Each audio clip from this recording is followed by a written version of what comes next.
Assalamualaikum warahmatullahi wabarakatuh. Sampurasun. Sawatara ngeunaan informasi ngabuburit jeung dinosaurus baris didugikeun dina midangna warta danget ieu. Dinten Jumaah ping 14 September 2018. Pamiarsa, simkuring Risa Aprilia, simkuring Widya Puspitasari, anu baris ngadugikeun warta salengkapna.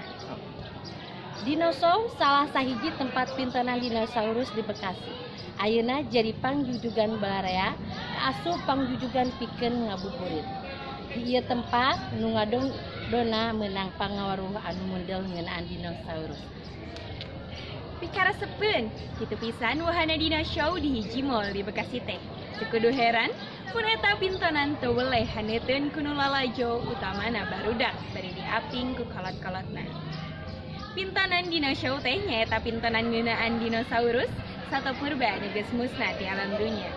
Pintonana daria pisan, sajabati lantaran wangun dinosaurus nameh sarimbag jeung aslina, oge lantaran dirojong kusan efek nu mata kaokeun.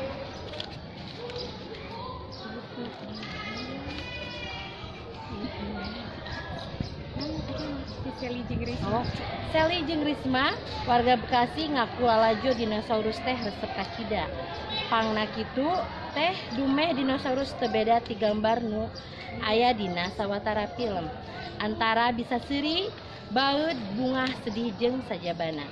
Eta sababna mun aya waktu manehna sok ngahajal lalajo bari sakalian ngabuburit.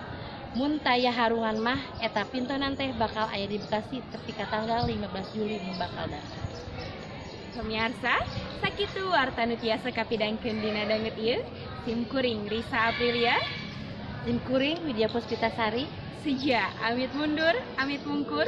Wassalamualaikum warahmatullahi wabarakatuh. Udah diajar heuh. Udah